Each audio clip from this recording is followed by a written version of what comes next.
재판 중에 피고인 일체 진술을 거부할 수 있습니다. 그리고 개개 질문에 대해서도 진술하지 않을 수 있고요. 이익되는 사실 진술을 할 수 있습니다. 인적사항 먼저 확인하겠습니다. 네. 최성년 피고인 맞으시고요. 예. 생년월일 어떻게 되세요? 서기 1982년 10월 5일입니다. 예. 시민단체 회원이 직업으로 되어 있는데 현재도 맞습니까? 지금은 피고인입니다. 피고인은 직업으로 아니고 그 밖에 직업은 없습니다. 무직이라고 네. 하면 되니까. 예. 그리고 주소가 한번 바뀐 것 같은데 한번 불러보시겠습니까? 지금 현재 주소 없습니다. 어디 비주택에 거주하고 있고. 비주택이요? 네. 그러면 주민등록지는 어디예요? 서울 광진구 능동 83-1로 알고 있습니다. 잠깐만요. 여기 지금 1심 판결의 수리로 있는 동촌동 거기는 아무 관련이 없는 데인가요? 동촌마을 현대. 거기는 본가입니다. 저희 부모님이랑 같이 사는 본가. 거기는 주민등록지는 아니에요? 근데 지금 거주는 그 24시간 연습실에서, 음악 연습실에서 하고 있습니다. 거기는 주소는 모릅니까? 네? 거기 주소, 거기가 주택이 아니라서 거기 주소 알려드릴 수 있어요. 그러면, 예. 그럼 잠깐 이따, 그 협평로 14길 여기는 어디입니까?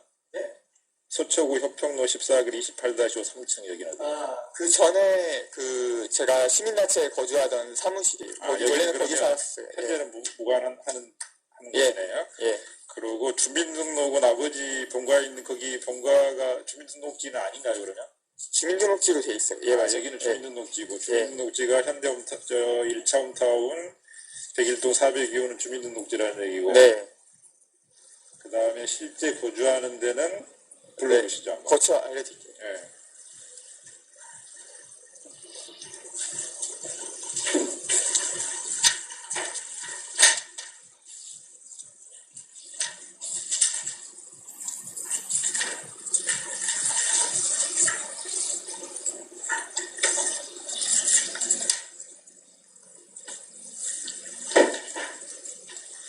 서울 서초구 방배동 천천히 불러보세요. 방배동 867-26번지 26번지 지하 1층 지하 1층 JN 뮤직.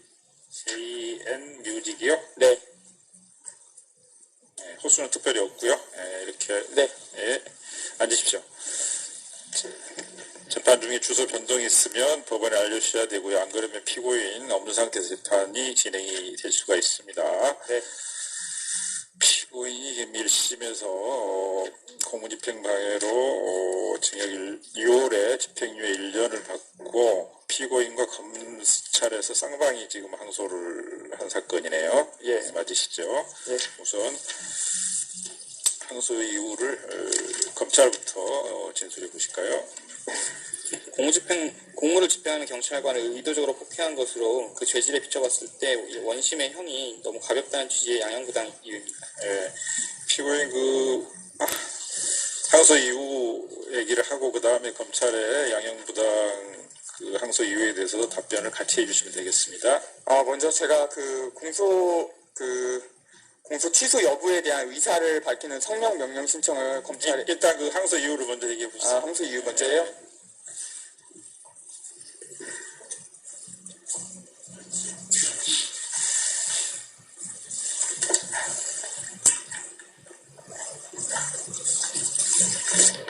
네.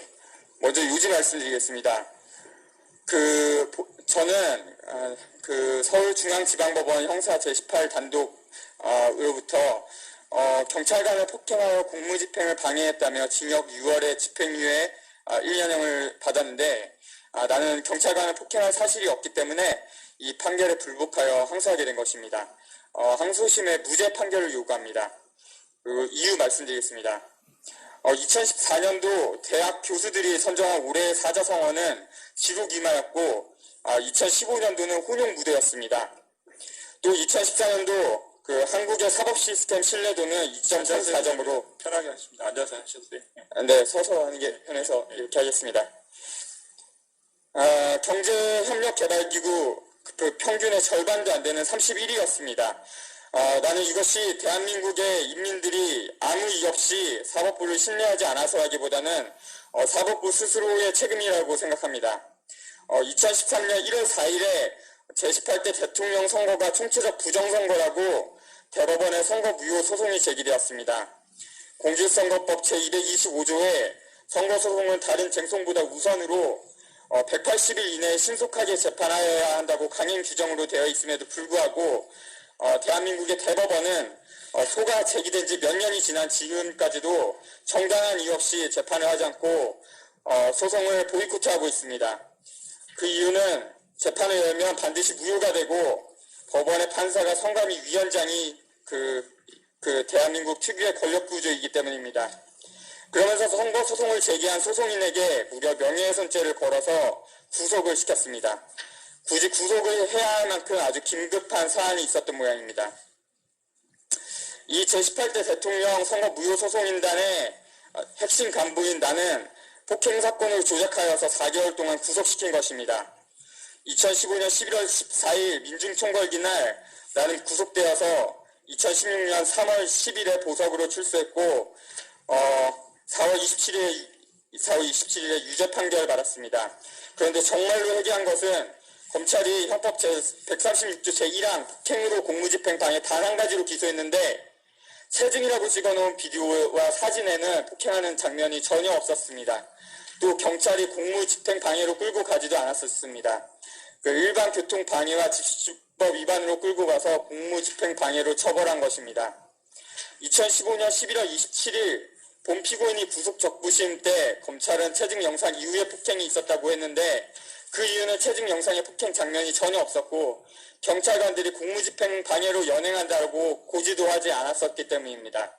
또 추가로 말씀드리면 경찰이 당시에 피의 사실 요지도 고지하지 않았었습니다.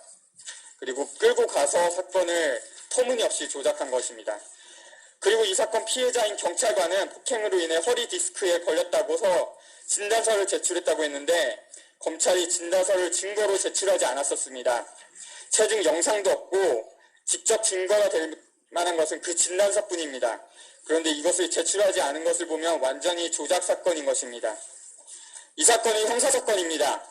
형사사건은 형사소송법 제307조 증거재판주의의 제2항에 범죄 사실 인정은 합리적인 의심에 없는 정도의 증명이 이르러야 한다에 따라서만 유죄 판결을 할 수 있습니다. 원심 재판부는 직접 증거가 될 만한 게 전혀 없는데도 유죄 판결을 했습니다. 이것을 도대체 어떻게 이해해야 될지 모르겠습니다. 사법부가 너무 부패했기 때문이라고밖에 생각되지 않습니다.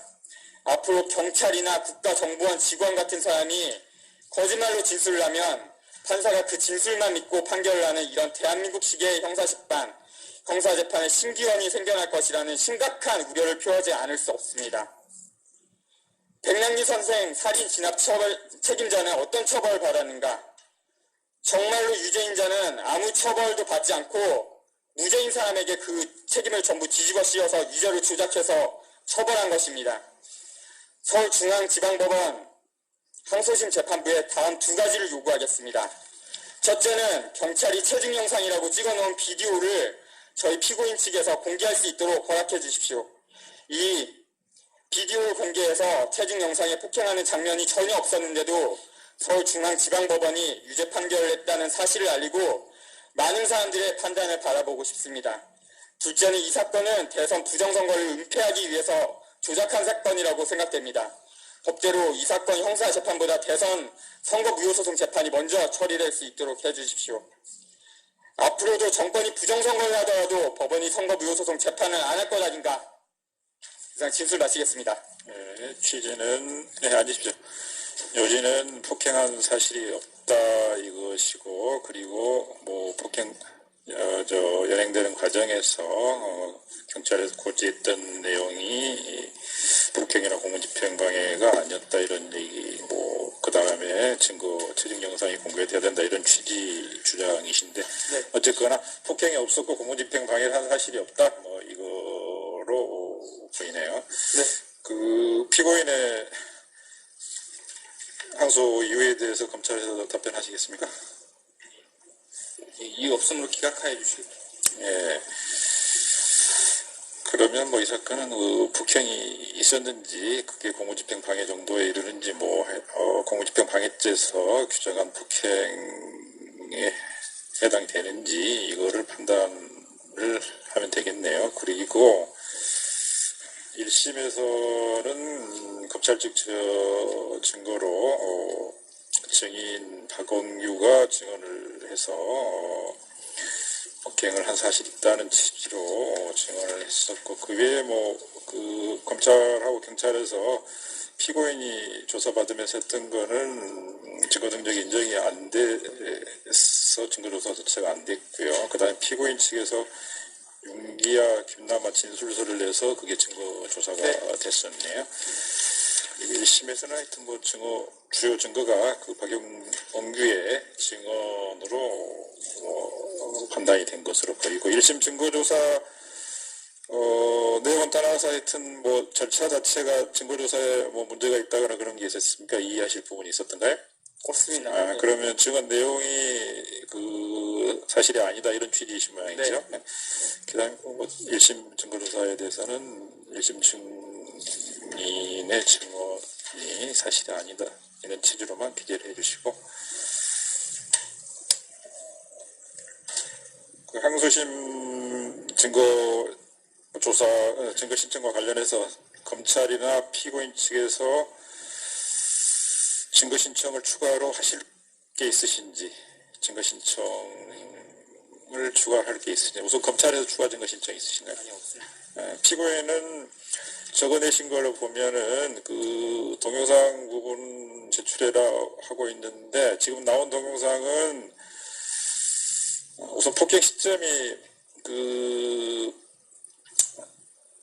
차벽을 이렇게 넘어왔는지 아니면 중간으로 왔는지 하여튼 그 앞에 와서 지금 공소장에 기재된 공소사실이 발생한 그 시점 이후의 것만 영상이 지금 있는 모양이죠. 네. 그러면 검찰 측에서는 하여튼 지금 영상이 나온 시점 이전 시점에 폭행이 이루어졌다는 것으로 보이는데, 그렇게 보면 되겠습니까? 예, 맞습니다. 예. 그러면 이제 그 이전에 그 영상이 남아 있는지, 이거는 검찰에서 영상이 없거나 아니면은 영상이 있는데 폭행 장면이 없거나 둘 중에 하나겠죠. 그래, 영상이 지금 없어서 못 내고 있다는 게 검찰 측 입장이신가요? 예. 그래서 동영상 이 부분을 공개 결정하는 거는 의미가 없을 것 같고, 지금 입장은 그 이전 거는 없다는 입장인 것 같아요. 그리고 영상 여기 조사 1심에서 했던 거는 그 영상이 있는 게 사건 전부입니다, 사실. 그래서 예. 그 이전 거는 지금 없는 상태고, 그래서 이 부분은 굳이 필요할 것 같지는 않고, 그 다음에 문제가 이제 결국은 1심에서 주된 증거가 박원규의 증언이었기 때문에 피고인 측에서는 1심 재판부는 그 증언을 믿고 유죄 판단을 했기 때문에 피고인 측에서 지금 항소심에 할 수 있는 거는 다른 증거를 들거나 아니면 박원규를 다시 증언하도록 해서 다시 판단을 받는 방법 외에는 이제 특별하게 없을 것 같거든요. 직접 네. 증거가 별도로 지금 있는 건 아닌 것으로 보니까. 네. 그래서 진술 요청서라고 하나 내신 게 있는데, 네. 그걸 보면 이제 박원규한테 이 서면을 보내가지고 거기서 답변을 하게 하겠다. 그리고 그걸 네. 안 하면은 증인 신청하겠다 이런 취지로 네, 지금 맞아요. 보거든요. 근데 이제 절차상 박원규한테 이걸 보내서 서면으로 뭘 받는 것보다 증인 신청이 필요하면 피고인이 증인 신청서를 내서 증인으로 채택을 해서 신문하는 게 정상적인 절차일 것 같고요. 예. 그리고 공소 포기, 공소 취소에 관해서 얘기를 했는데, 항소심에서는 공소 취소가 지금 절차상 법에 안 되게 지금 돼 있어가지고, 그 1심에 준용한다고 저는 알고 있거든요.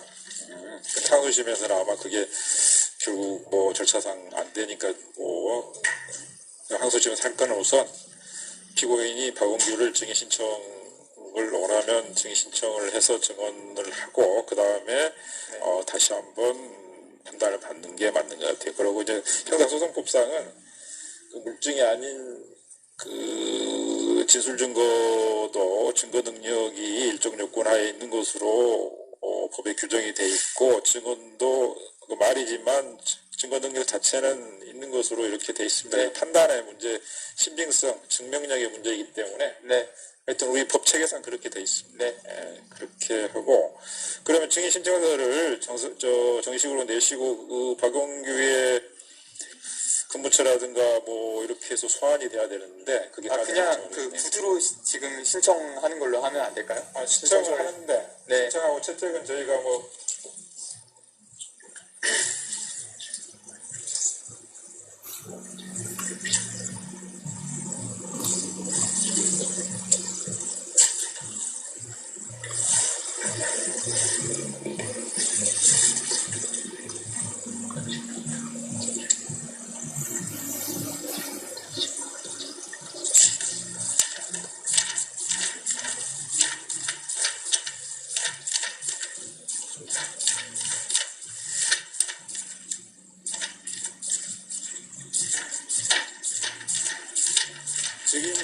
진술 요청서라고 내셨는데 혹시 네. 피고인이 그 서면으로 피고인이 답변한 걸 보고 법원에서 판단하는 거에 대해서도 문제가 없다고 생각하시나요? 아니면은 증인을 네.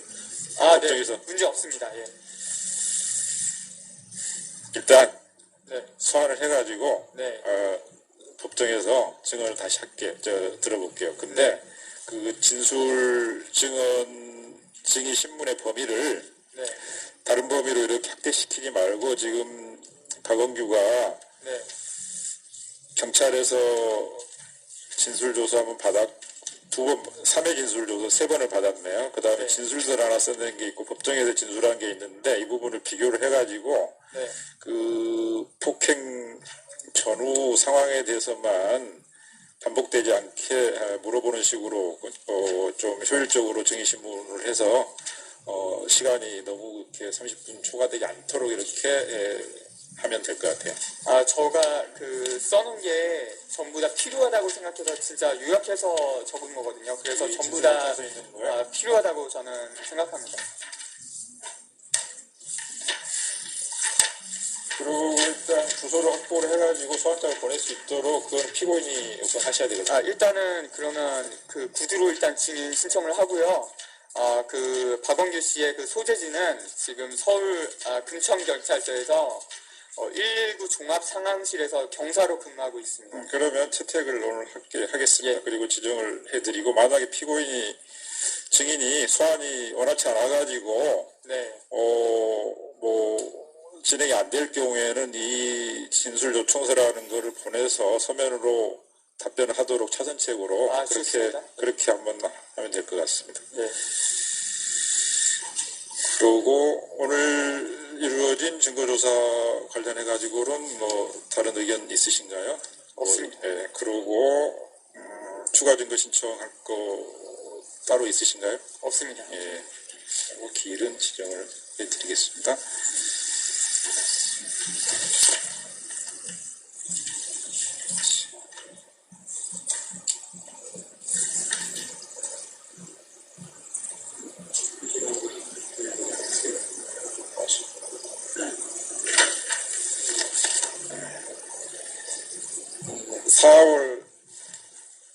4월 19일 날 5시 30분에 이 법정에서 할 테니까 그 이전에 소환이 가능하도록 인적사항 주소를 적어서 내십시오. 4월 19일 5시 30분.